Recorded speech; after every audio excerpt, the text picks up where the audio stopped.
Urban change creates challenges.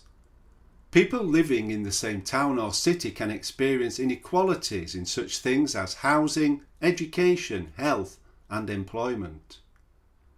When individuals or groups of people have a standard of living below that of the majority of the population, we call it urban deprivation.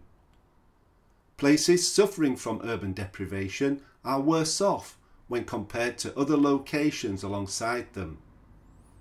Within the same city or region, clear differences in people's access to housing, education, health, and employment may be observed. Some of the differences are obvious to the naked eye. By simply looking at the living environment, we might notice differences. It is possible to measure the quality of both the indoor and outdoor local environment. The indoors environment measures the quality of the housing, while the outdoors living environment may contain such measures as air quality. Other differences may only be spotted by looking at data about places. The census, which takes place every 10 years, provides amazing detail about each individual, household, local area, and larger regions. For example, we may measure the proportion of the population experiencing deprivation relating to low income and compare different parts of a city. In Harewood, on the northern edge of the Leeds local authority, at the last census, less than 5% of families were described as having low income. It was much higher in some other districts of the city, with almost half of the families being described as low income in some areas. Having a low income can mean people are deprived of some facilities or services. In England, the government uses census information and further evidence to produce an index of deprivation, which splits the population into almost 33,000 small areas of approximately 1,500 people and then ranks them. One of the components is the proportion of the working age population in an area involuntarily excluded from work. In other words, how many people are unemployed. In Wheatwood in Leeds, less than 0.5% of people receive job seekers allowance, which is a benefit provided to people who are unemployed and looking for work. In some other parts of the city, particularly some inner city areas, it can be as high as 15% of the working age population receiving job seekers allowance. There are many reasons for unemployment, but this may then impact upon the ability to access some services and facilities. The lack of attainment and skills in the local population is an indicator of deprivation and is sometimes used to explain differences in levels of employment. There are many factors to consider. The standard of education can vary between schools and colleges. Access to some forms of education in some areas may be difficult because of availability or cost. There are concerns that people in some districts may have lower aspirations than those in other areas. Schools, colleges and training organisations may not properly cater for the full range of residents, perhaps those with some forms of disability or without English as a first language. Of course, people may wish to travel to gain access to better training and education, but that is not always possible. Often decisions about which school children may attend are based upon how close they live to them. In Horsforth in Leeds, 4 out of 5 16-year-olds gain 5 or more GCSE grade 5s, whereas it can be less than half of that in other parts of the city.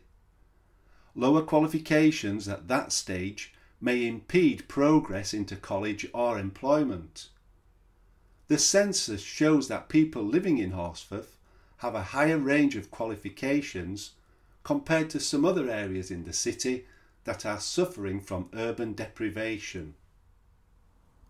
The accessibility of housing differs for people living in separate districts of a city.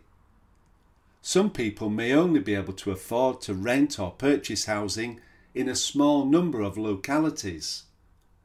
There may also be fewer types of houses in some areas due to lack of availability. Some people might be priced out of the market for some homes. The average price of housing is one of the highest in Harewood in Leeds. House prices there are on average 5 times higher than some other parts of the city, even when comparing similar property types. The houses in Harewood are much sought after and have a high price as a result. It means that only people with a great deal of wealth or high income are likely to be able to afford to live there, and individuals with less wealth, lower or less regular income will be confined to parts of the city where housing is cheaper or more readily available. The average life expectancy in Harewood is 86 years and 8 months. That's over 10 years higher than the life expectancy of people living in some other parts of the city, particularly some inner city districts. Lower life expectancy and high numbers of people experiencing lower quality of life because of poor physical or mental health indicates a locality suffering urban deprivation. Many of the aspects of urban deprivation we have discussed so far may be interlinked. Better education might mean better awareness of how we live our lives and how we can be healthier. Having access to money through a regular well-paid job might mean a person can afford to purchase healthcare or support. However, availability and access to healthcare may vary across the city, and in some areas it may be less available or of a lower quality. The risk of crime at a local level can also contribute to urban deprivation. There are some parts of cities affected by crime at a greater level compared to others. There are places where people feel unsafe and affected by crime to such an extent that it changes the way in which they lead their lives. Roundhay in Leeds figures positively when compared to crime rates in other parts of the city, particularly some inner city parts of Leeds. The open space around Roundhay, which allows clear sight lines, may also help keep crime at a lower level. But people in the area are on average better off, and so may be able to afford better deterrents, such as gates, cameras and alarms.